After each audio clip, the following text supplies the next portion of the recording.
great to have David Roylance with me today.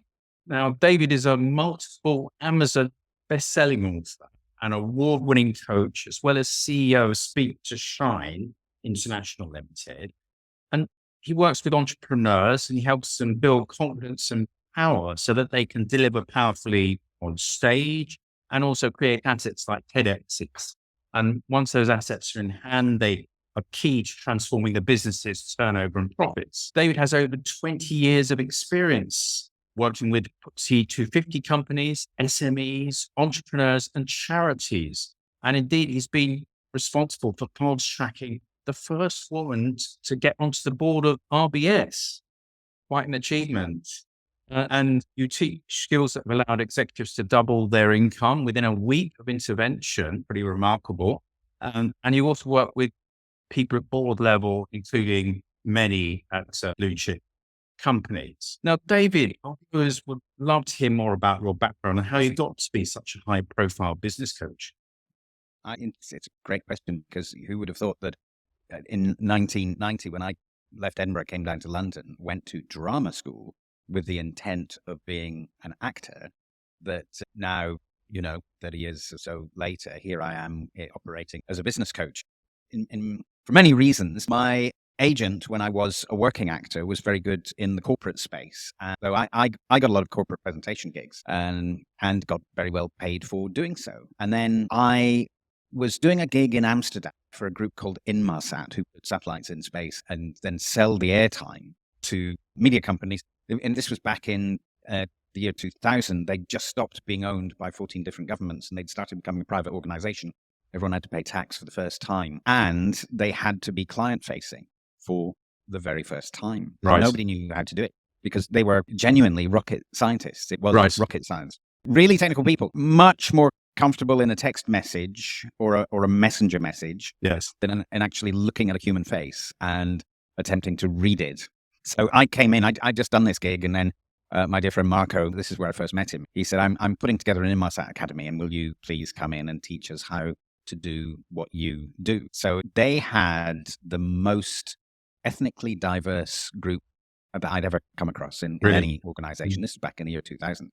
So I would do 2-day workshops with a group of 6 people. I'd have someone from Eritrea next to someone from Shanghai, next to someone from Moscow, next to whoever. Yeah. And it's where I really learned that nobody uninteresting and nobody doesn't have a story to tell. There are lots of people in this world who believe they don't have a story to tell, but I absolutely guarantee it's not true. And so that's when I started focusing on how do you allow the individual to be the best version of that individual? How can they turn the volume up on themselves? Which is the essence of coaching in a way, isn't it? Yeah, isn't it? Yeah, absolutely. Yeah. And so being in that space of being able to be physically confident, vocally confident in themselves, and express themselves in a way that brings confidence into it, that allows an audience to be confident in you. That's the key. And the key to really being a coach, I call myself a profit speaking coach rather than a public speaking coach. Right. Lots of people in the world of public speaking. Yes. Lots of coaches who are former actors in this world. I find it fascinating because voice coaches in the main are very good at speaking and very poor at listening. So the key thing for me in this game, even when you're on stage, even when you're presenting, you need to be able to listen to your audience and what they are giving you. It goes back to when I was being taught Shakespeare by a lady named Patsy Rodenberg, who was my big first mentor in the world of the voice. And she's the world's #1 Shakespeare expert. When I was doing a monologue from Midsummer Night's Dream, and like most young actors, I was attacking it as 2 pages of text. And she said, no, stop, you've got to listen. This isn't our monologue, 2 pages of text. This is a conversation. But actually, it's a conversation in which you're the only one speaking, but you're talking to someone. And then I realized, of course, it's the audience, right? It's the audience, or, in Shakespeare, it could be God, or it could be the audience that's in the theater. It could be both. It could be another side of oneself, like to be or not to be. Either way, you're listening as much as you're speaking. And what that does is it means you stay in the moment of the moment for yourself. And so I've translated that, if you like, into how you then use a sales conversation or use a stage that's designed to sell in order to create that conversation between audience and speaker. Oh, that's absolutely fascinating because, of course, when it comes to selling, that's one of the main criticisms of people is that they don't spend enough time listening to to really be able to tune in. There's a thing that happens the moment that somebody says to themselves, the moment that they, in reality, in their own mind, go, I really want this. The hypothalamus, the unconscious mind, will immediately shoot forward, take charge, and go, but what if you pay money and you don't get a result? And so it's actually the admittance of wanting something that makes somebody take that step back and suddenly start bringing up objections. So most of us in life, when we're presented with objections, try to justify our position against those objections because we're fearful it means the person's not interested. Now, a sale can involve money, or it can involve marriage, or moving in together, or deciding what you're going to have from the takeaway. Do you know what I mean? It's like there's so many sales that people do without realizing. When an objection comes up, you go, "Oh, good," because that means you're interested. And so if you address it with that energy, you get a very different result than if you address it with a justification. It's the opposite of indifference that you're hearing from that person, which is a great advantage for you if you're listening and hearing that properly from the prospect. Yeah. That's really interesting. And how you got from the acting world, that also amazing. I ran a theatre company for years as a director, and that's when I realized that every single person needs something different. When I had a group of 4 actors, it was a 5-handed play and somebody dropped out. I ended up being on the stage as well as directing. But as a director, sitting in the auditorium, looking at the theatre space and realizing that every night, every single actor came in and did something completely different in order to prepare. And I went, oh, my job is to be able to allow that person to reveal not just the best version of themselves, but the best version of approach. So that was an amazing rehearsal for coaching by the sound of it, in the way that you analyze it, getting the best out of them again. That same idea. I understand that because value you mentioned there, and you help people and businesses to sell their products in a non-sales way. What are the key elements of that? I go back to listening very much.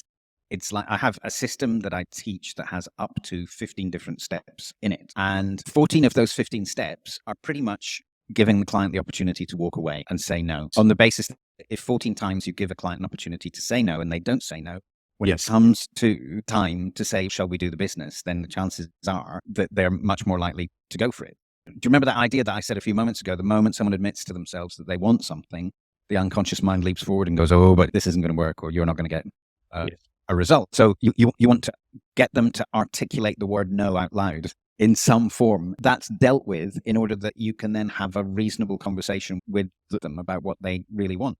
So you're almost teasing those objections out in order that you can totally and address them. Yeah. And it's in the 1980s, sales was taught from the perspective of this, what they called the yes ladder. You get someone to say yes. Hi, Mr. Roylance. It's the Clean Water Company. Do you like water? Yes. Do you like clean water? Yes. Do you like having clean water 24 hours a day? Yes. And the idea is you say yes so often that when they ask you to buy, you say yes without thinking. But actually the opposite happens. The more someone tries to get you to say yeah, the more you want to say no. That's certainly my experience as someone on the receiving end of that. So I think you can see that. You and I have an overlapping interest in helping law firms specifically with new business. And I understand that you've been having some conversations with leaders in law firms about the challenges. It'd be really interesting to hear the story of that, what they're facing. This is something that it's true, I think, in the world of law, in the conversations that I've been having with people who run and people who are head of talent within a number of law firms, is that the senior directors and the rainmakers of a firm are bringing in business just like they have always done. But somewhere underneath that, there's a strata of partners and those who would be partners who are really struggling to bring in business. Whether that's to do with how much in the last 4 years people have been put in a position where they can't be in each other's presence, or particularly a lot of younger lawyers are not keen on networking and going out and having conversations. I think a lot of that is to do with the presumption that they're selling and all the judgments that we make about selling that are based on the idea of that yes ladder approach to selling. I didn't go to law school for all these years to come out and become a sales person. Yeah. So the challenge is for those rainmakers is I can't retire because I'm bringing the money in. So that's a challenge. The business is so much dependent on one or two people. I worked with a lawyer recently, very nice chap. That was his reputation. He's a very nice chap. And so in terms of progressing in the organization, that doesn't get you to senior. Oh, he's a nice chap. Isn't he lovely? So, funnily enough, he's the one who closed a single deal that was worth 10 times what he invested in working with me. And that was 2 days after we did our first session together. And his reputation within that law firm has changed dramatically because as we go on, his close rate is now being seen to be 60% rather than 30%. So senior partners are responding to him and his suggestions in a very different way. He's having to fight less to have budget to do things that he would like to do that will attract more business into the firm. So that's where the deficit is within the firms, is that there are not enough people with those kind of rainmaking skills, networking skills, and so on. David, thank you so much for sharing your insights with us today. My pleasure. Very much my pleasure. Thank you, Jonathan.